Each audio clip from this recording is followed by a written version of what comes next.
Desain antarmuka ini adalah mata kuliah yang mempelajari pengetahuan mengenai perancangan antarmuka untuk perangkat lunak.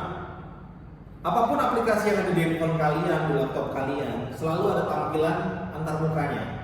Dan itu yang memutuskan aplikasi ini bagus atau tidak. Kita tidak pernah tahu aplikasi ini dalamnya kompleks atau tidak. Yang orang lihat pertama kali adalah tampilannya. Ya, maka dari itu desain antarmuka ini ada mata kuliah khusus di luar mata kuliah pemrograman mobile, pemrograman web, dan lain sebagainya. Materi yang dibahas nantinya yang pertama tentang perancangan, yang kedua implementasi dan evaluasinya. Lalu kemudian topik pembahasannya nanti kita akan bahas tentang konsep desainnya antarmuka itu seperti apa, user interface-nya, user experience-nya. Lalu penerapan dari user interface dan user experience-nya seperti apa, serta nantinya kita bisa membuat interaksi pengguna sesederhana dan seefisien mungkin. Nantinya pembelajaran ini juga meliputi dengan desain sprint dan interaksi desain, dilanjutkan dengan komunikasi dari prototype UI UX design ke perangkat lunak design. Jadi yang tadinya kalian sudah membuat wireframe dijadikan mockup, lalu kemudian dikomunikasikan untuk bisa nge-link satu sama lain sampai dengan menjadi sebuah prototype. Apa sih harapannya kita belajar mata kuliah desain antarmuka ini? Yang pertama, seperti yang dilihat di depan ini, ada capaian pembelajaran, ya. Capaian pembelajaran ini yang pertama adalah tentang pengetahuan, menguasai konsep teoritis bidang pengetahuan ilmu komputer dalam mendesain dan mensimulasikan teknologi multiplatform yang relevan dengan kebutuhan industri dan masyarakat. Yang kedua, keterampilan khususnya kemampuan untuk menganalisis, merancang, membuat, dan mengevaluasi user interface dan aplikasi interaktif dengan mempertimbangkan kebutuhan pengguna dan perkembangan ilmu transdisiplin. Lalu capaian pembelajaran mata kuliahnya apa saja? Nah, harapannya di kuliah kita sampai dengan nanti kalian UAS itu yang pertama, mahasiswa mampu memahami sistem pemrosesan manusia sebagai media untuk menyaring pengetahuan yang dibutuhkan untuk perancangan antarmuka. Yang kedua, mahasiswa mampu memahami serta menerapkan model-model yang digunakan dalam pengembangan antarmuka berdasarkan interaksi yang dibutuhkan antar pengguna dan komputer. Yang ketiga, mampu memahami hal-hal yang menjadi dasar desain interaktif yang perlu terus digali untuk pemenuhan setiap interaksi perwarupa antarmuka. Yang keempat, mahasiswa mampu memahami dan membuat perancangan user interface dan user experience. Yang kelima, mahasiswa dapat memahami dan mengimplementasikan sebuah studi kasus untuk prototipe dari UI UX ini nantinya. Jadi, mahasiswa tidak hanya belajar, tapi harus ada studi kasusnya. Studi kasusnya berangkat dari mana, Pak? Studi kasus nantinya berangkat dari permasalahan yang ada di sekitar kita. Contoh, nanti akan saya jelaskan bagaimana kita melihat fenomena yang sekarang ini dengan adanya pinjol. Tahu semua kan, pinjaman online ya. Kenapa pinjol itu banyak peminatnya? Dan aplikasinya rata-rata mudah digunakan. Dalam 3 tahap saja, pendaftaran, pemrosesan, dan pencairan. Dana sudah bisa cair. Yang kedua, fenomena yang kita lihat di masyarakat sekitar tentang maraknya warung Madura online. Kalau kalian tahu warung Madura, tapi kan belum ada fitur online-nya. Bagaimana kita melihat dari warung Madura tadi itu? Kita buat online, jadi kalau kita butuh tengah malam, kita bisa langsung pesan melalui aplikasi Madura online gitu ya. Aplikasi toko Madura online delivery service. Itu akan mantap sekali. Teman-teman di sini nantinya bisa berangkat dari permasalahan yang ada di sekitar itu untuk menjadikan studi kasus prototipe-nya. Dan itu wajib dipresentasikan nantinya ya. Berikutnya CPNK yang ke-6 Mahasiswa mampu dan memahami penerapan design thinking terhadap desain antarmuka. Yang ketujuh, mahasiswa mampu memahami dan menjelaskan kaidah-kaidah dari UI UX. Dan yang kedelapan, mahasiswa mampu memahami dan menjelaskan terkait kebutuhan desain sprint dan interaksi desain. Yang berikutnya, mahasiswa mampu memahami dan mengimplementasikan hasil dari prototipe UI UX ke perangkat lunak desain. Jadi yang telah kalian rancang tadi itu nantinya kita akan pakai software khusus ya, diantaranya ada Figma, ada Balsamiq dan lain-lain. Itu untuk diimplementasikan menjadi bentuk aplikasi prototipe. Itu interaktif ya, teman-teman semuanya nanti bisa klik. Ini kalau diklik link pemesanan bisa pindah ke menu dan segala macam. Kita akan bahas nanti. Lalu berikutnya, mahasiswa mampu menjelaskan kebutuhan pasar atau user melalui hasil pembuatan desain antarmuka, project team dari sisi UI dan UX design. Kalian tidak hanya bekerja sendiri nantinya, tetap ada tugas individu, tugas kelompok, UTS, dan UAS. Bagaimana dengan bobotnya Pak? Bobotnya nanti untuk tugas itu jadi dua ya. Yang pertama tugas individu ini 15% presentasinya. Tugas kelompoknya 15%. Jadi sudah berapa? 30. Lalu kita lanjut lagi UTS-nya. UTS-nya juga 30. Jadi sudah 60. Yang terakhir adalah prototipe tadi. Bobotnya paling besar yaitu 40. Jadi nanti sistem penilaian kita seperti itu. Tugas individu, tugas kelompok, UTS, UAS. Selesai. Mata kuliah kita lebih banyak tatap mukanya dan diskusi. Ceramah dan diskusi ya. Ceramah itu maksudnya adalah saya menyampaikan materi di depan kelas, lalu kemudian kita akan sama-sama diskusi. Contoh kita membahas tentang wireframe nantinya. Saya menjelaskan tentang wireframe, setelah itu akan ada tanya jawab.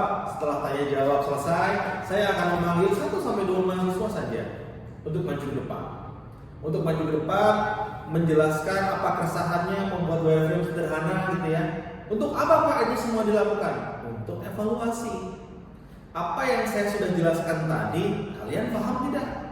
Kalau belum paham, kita ulangi sama-sama. Tapi kalau sudah paham, itu sudah cukup.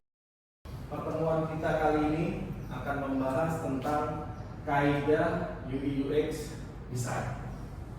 Ada yang tahu nggak apa itu UI? User interface. Kalau UX, user experience. Apa itu UI? User interface itu apa? Tampilan antarmuka. Kalau user experience, pengalaman pengguna. Seperti yang kita tahu bahwa ketika kita melihat sebuah aplikasi, pastinya kita akan berpikir ini gampang digunakan atau susah digunakan. Kalau seperti yang kita lihat Shopee, Tokopedia, TikTok Shop dan segala macam, saya tanya beberapa mahasiswa di sini pasti punya kecenderungan masing-masing. Pak, saya lebih suka Shopee Pak belanjanya. Kenapa alasannya? Pasti punya alasan sendiri. Saya tanya, saya lebih suka TikTok Pak, pasti punya alasannya kenapa. Saya lebih suka Tokopedia Pak, pasti punya alasannya kenapa. Masing-masing punya preferensinya beda-beda. Kita akan belajar kenapa sih UI UX itu perlu kita pelajari. Tujuannya adalah untuk menciptakan antarmuka pengguna yang menarik secara visual serta memberikan pengalaman yang memuaskan dan mudah digunakan. Seperti pengantar saya tadi, karena setiap orang punya preferensi yang berbeda.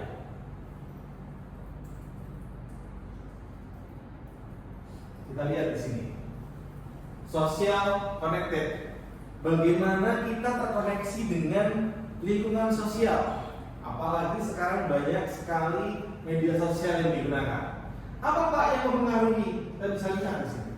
Yang pertama adalah teori atau warna. Lalu kemudian ukurannya bagaimana? Mau install aplikasi atau enggak, kita selalu melihat ukuran aplikasi. Meskipun handphone kita keren, pasti kalau mau install sesuatu, aduh 1 giga nih, install nggak ya? Ada nggak aplikasi yang lain yang lebih ringan? Bener nggak? Ya kan? Semuanya selalu seperti itu. Lalu kemudian bagaimana tingkat kecerahannya? Aplikasi ini lebih kemana sih? Lalu kemudian bagaimana konsistensinya aplikasi ini? Setelah kita paham apa-apa saja yang dibutuhkan, maka kita harus langsung terjun ke customer. Siapa calon customer kita nantinya? Kita harus tahu apa kebutuhannya. Apa saja kebutuhannya? Memahami kebutuhan itu, kita harus lihat aplikasi kita ini akan ditujukan untuk siapa sih? Kalau aplikasinya ditujukan kepada usia 30 ke atas, maka preferensi tampilannya harus seperti apa? Kalau ditujukan untuk anak-anak, aplikasi edukasi dan segala macam, maka tampilannya harus gimana? Untuk memahami kebutuhan, tujuan dan perilaku pengguna agar bisa yang dihasilkan sesuai dengan harapan mereka. Jadi nantinya ketika kita akan membuat sebuah aplikasi, aplikasinya ditujukan untuk golongan 30 tahun ke atas. Yang kalian lihat saat ini banyak aplikasi untuk pinjol gitu ya, misalnya. Aplikasi pinjol itu selalu aplikasinya simple, cuma 2 atau 3 klik saja dana bisa dicairkan, bener nggak? Pernah pinjol semua kan? Semakin simple aplikasi itu digunakan, maka akan banyak yang menggunakan. Tapi bagaimana Pak ketika itu akan digunakan untuk kebutuhan user yang lain? Kita harus tahu juga ada wawancaranya, ada penelitiannya. Observasi langsung itu kita langsung datang. Kita langsung datang ke calon-calon pengguna kita untuk kita tahu Pak kebutuhannya apa sih, mau bikin apa sih dan segala macam. Contoh paling simpel, kalau kita lihat di sekitar kita sekarang banyak toko Madura gitu ya. Tapi toko Madura kelemahannya meskipun dia bukanya 24 jam nggak pernah tutup, dia tidak ada delivery service, ya kan? Itu bisa jadi peluang bagi kalian datang ke salah satu toko Madura. Bagaimana kalau toko ini saya buatkan delivery service? Nah, kalian buatkan aplikasinya. Aplikasi sederhananya gimana? Pemesanannya seperti Indomaret atau Alfamart online gitu, yang itu nanti bisa dikirim barangnya. Karena rata-rata yang butuh di toko Madura itu jam 11 ke atas biasanya. Banyak nyamuk lagi tidur, pengen beli anti nyamuk, lotion, obat nyamuk dan segala macam, tapi malas keluar karena kalau udah malam portalnya pada ditutup dan segala macam. Toko Madura delivery solusinya. Nah itu salah satu contoh observasi langsung. Lalu berikutnya yang sering digunakan adalah survei dan kuesioner. Sekarang ini kan sangat mudah ya menyebar survei dan kuesioner bisa melalui internet. Berikutnya yang terakhir, setelah kalian tahu ini semua, maka yang terakhir adalah wajib diuji. Untuk apa diuji? Agar apa? Tahu feedback user, apalagi memastikan fungsinya. Ya. Jadi setelah kita tahu semua, wajib untuk diuji. Wawancara pengguna itu tujuannya apa sih?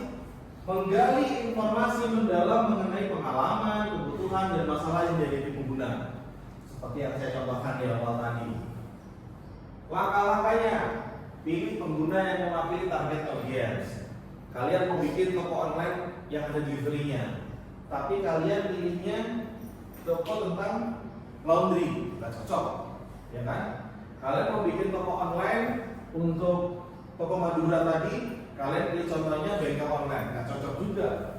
Kalian mau bikin toko online, kalian pilih jasanya, jasa sewa, bersih-bersih rumah, masak dan lain sebagainya, tidak cocok, sangat berbeda.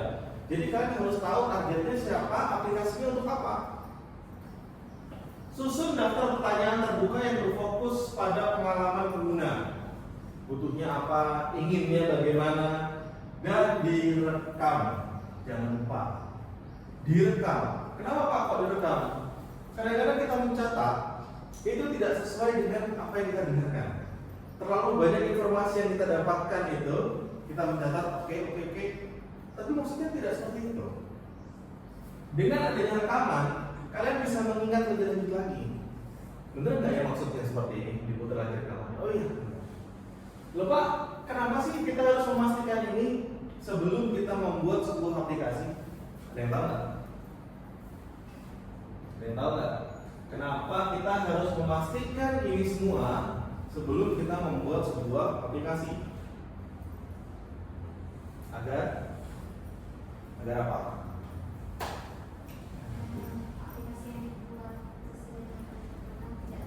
Oke, bagus. Agar aplikasi yang dibuat sesuai dengan apa yang diinginkan dan tidak boros anggaran. Oke, bagus. Apalagi sesuai dengan target waktu pembuatannya. Kita di informatika ini kadang-kadang mendapatkan banyak request dari calon customer kita, ya. Tapi tenggat waktunya itu sering kelewatan atau terlalu lama, bahkan ada yang terlalu singkat. Contohnya gimana, Pak? Kita mau bikin toko Madura delivery online. Sudah disepakati dalam kontrak, oke Pak, ini seminggu jadi. Yang terjadi adalah ketika kalian tidak ada rekaman, tidak ada wawancara, tidak ada kesepakatan, maka yang diomongkan user tadi kalian tidak punya bukti untuk melakukan banding. Banding itu bagaimana, Pak? Nih, contoh, nih kamu sini. Aplikasi Madura online-nya, Madura delivery online-nya sudah jadi nih. Pak, silahkan dicek aplikasinya. Dicek, ternyata ketika dicek, loh, tidak seperti ini, gitu kan? Sering nggak seperti itu? Ya. Sering. Loh, tapi dari hasil rekaman dan wawancara ini sudah sesuai. Oke, kalau gitu kita akan melakukan revisi. Silahkan dulu. Revisinya apa? Revisinya warnanya diganti. Oke, kalau cuma revisi benar-benar seperti itu nggak masalah. Tapi yang jadi masalah ketika yang direvisi adalah menunya. Bayangkan aplikasi yang sudah jadi harus kalian rubah lagi penambahan menunya. Kalau masih relevan nggak apa-apa. Kalau tidak relevan bagaimana? Tiba-tiba cuma aplikasi delivery online, mintanya ada sistem pembayarannya juga.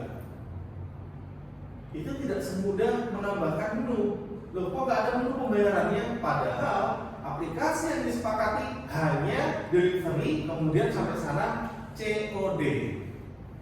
Tiba-tiba user yang minta, saya ingin di aplikasi itu ada sistem pembayarannya, Pak. Tidak semudah itu, Ferguson. Nggak semudah itu menambahkan aplikasi pembayaran di sebuah aplikasi. Rentetannya panjang sekali. Nah, kalau kalian sudah mempunyai bukti-bukti ini, kalian bisa menunjukkan. Mohon maaf Pak, di kesepakatan awal kita seharga aplikasi kita yang disepakati 10 juta, fitur-fiturnya sebagai berikut, fungsinya sebagai berikut, dan ini sudah saya kerjakan sesuai apa yang diinginkan. Apabila Bapak menginginkan aplikasi tersebut, apakah bisa? Bisa Pak, tapi kami menginginkan adanya penambahan waktu untuk pembuatan aplikasi dan tentunya penambahan biaya. Nah, itu nanti akan dibahas lebih lengkap ketika kita kuliah di manajemen proyek. Nanti ada kalian akan belajar tentang itu. Sampai yang terakhir adalah pengujian. Tujuan pengujian adalah mengukur kemudahan penggunaan aplikasi dan mengidentifikasi masalah desain. Kalau kita melihat cara pengujian, yang paling mudah adalah kita ke bab berikutnya. Kita masuk pembuatan wireframe. Wireframe adalah kerangka dasar kalian setelah melakukan wawancara tadi. Setelah melakukan wawancara tadi, tahu kebutuhannya apa, tahu apa yang diinginkan, durasinya mengerjakan berapa lama, kalian akan membuatnya aplikasi berbasis web, berbasis mobile atau seperti apa?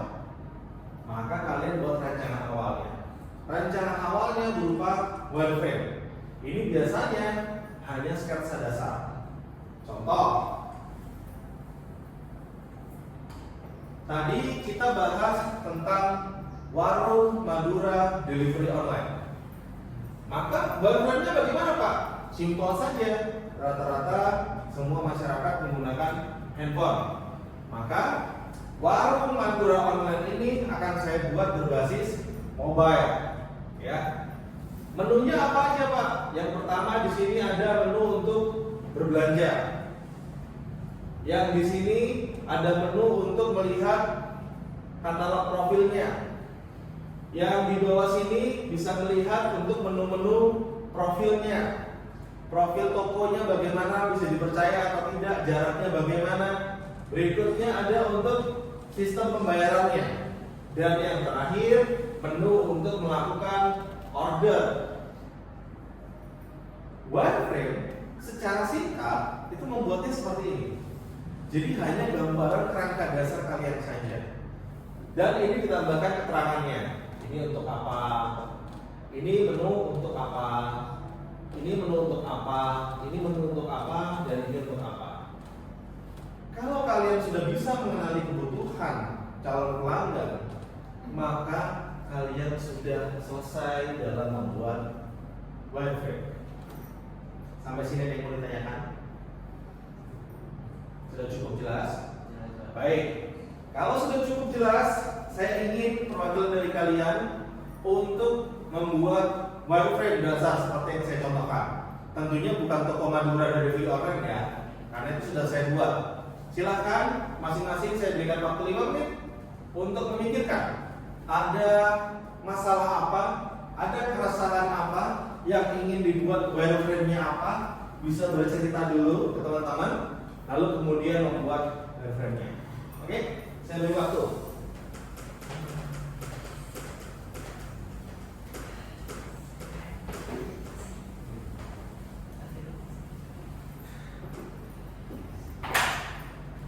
Silakan, ada yang mau mencoba? Oke, silakan ya. Kamu silakan bercerita dulu ya. Bercerita ingin membuat apa, lalu baru digambarkan. Saya ada cerita. Jadi saya tuh kepikiran kalau lebih ke buat semacam to-do list app, desain mobile to-do list. To-do list, oke. Ya. Karena tiap hari tuh saya bangun tuh mesti buat to-do list itu hari itu lah kayak akhirnya kayak efektif itu ya. Gimana mau atur priority-nya, terus centangnya itu gimana, terus biasanya tuh to-do list yang pending yang yesterday kemarin ya itu tuh gimana cara masukinnya untuk today bisa dikerjakan untuk today gitu.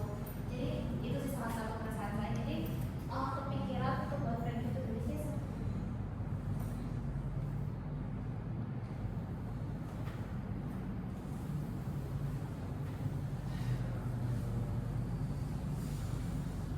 Rencananya to-do list ini berbasis mobile atau berbasis web? Mobile ya? Jadi biar enak pakai HP kan. Soalnya kan bangun tidur tuh pasti pegang HP gitu. Oke. Bangun tidur selalu pegang HP. Di sini tuh kayak ada ini tuh hari apa sekarang, terus ini tuh minat lagi bulannya, terus di sini tuh bakalan ada kayak add task, add to do listnya mau ngapain gitu. Terus nanti di sini tuh tampilan kayak to do listnya gitu loh. Jadi ini to do listnya kayak di sini tuh bakalan ada kayak kategori, misalnya di sini tugas kuliah. Terus misalnya kalau yang di sini tuh kayak work. Nanti di sini tuh bakalan ada kayak judul kegiatannya, misalnya kayak kerjakan tugas IPad 1 misalnya. Terus di sini tuh nanti ada jamnya gitu, ada jamnya misalnya 9.30. Ini kayak kapan sih mau dikerjakan task ini? Terus di sini tuh bakalan kayak kalau misalnya teman-teman tahu ada beberapa app tuh menggunakan priority tuh kayak pakai tanda seru gitu loh. Jadi urutan priority ini tuh bakal pakai tanda seru. Bentar ya guys. Misalnya di sini tanda serunya 2, terus di sini tuh bakalan ada kotak cetangan. Saya kalau misalnya tuh tulisnya sudah selesai dikerjakan ya udah dicetak. Terus di sini ada section kayak complete. Dan di sini ya udah kayak ada tugas yang bakalan udah selesai dicetak, jadi kayak ke bawah gitu. Nah misalnya dan untuk ini tuh kan ini kan cuma kayak sedikit kayak umum aja informasinya. Dan di sini tuh misalnya skewer ini tuh kayak detail-detailnya gitu kayak misalnya ada kata tambahan, misalnya kerjakan tugas UI UX jam 9.30, misalnya ada tambahan itu tugas itu bakal ngapain sama. Terus ini sih gini, terus bentar loh Kak, saya juga punya ini nambahin kayak fitur salad gitu loh Bapak. Oke. Kayak salad gitu, misalnya di sini tuh untuk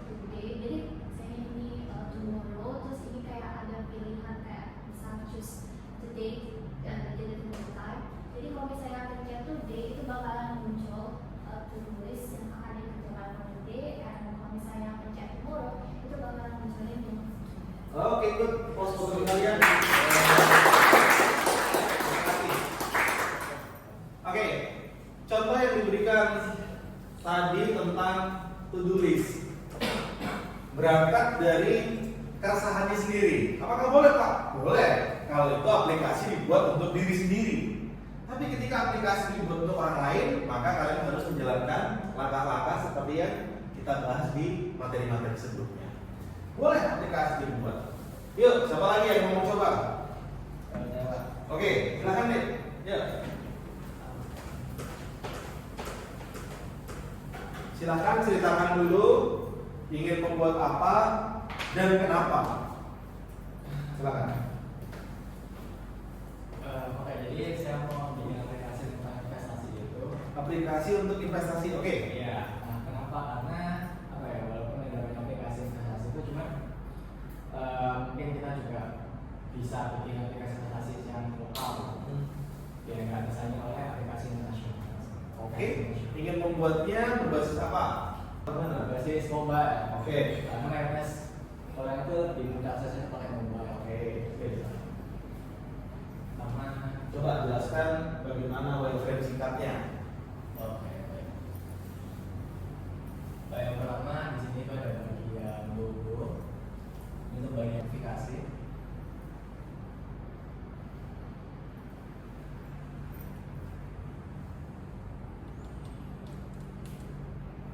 Lalu di sini tuh ada nominal angka yang berisi apa? Nilai value aset atau nilai aset itu ada berapa juta, misalnya 5 juta atau 10 juta. Oke. Di sini tuh ada tombol yang itu buat di saldo.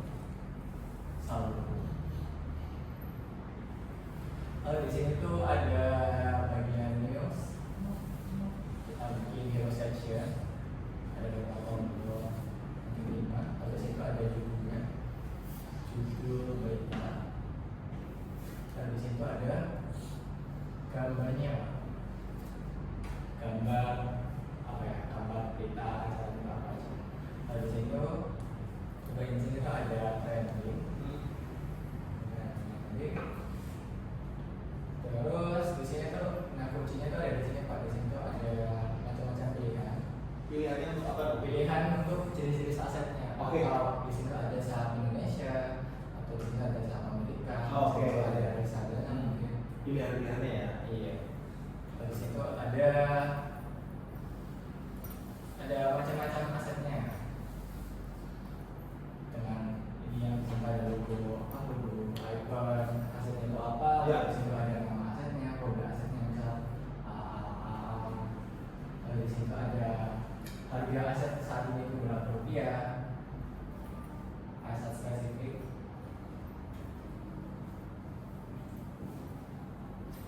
Mungkin di sini tuh ada tombol apa ya? Mungkin tombol pencarian spesifiknya Pak asetnya dari berapa. Soalnya mungkin barangkali asetnya ada ribuan macam aset di dunia.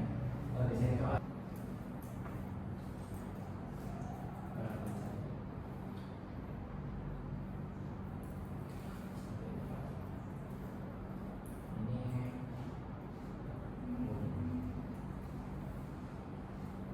Oke. Ini aplikasi yang digunakan untuk investasi. Tepuk tangan buat teman kalian.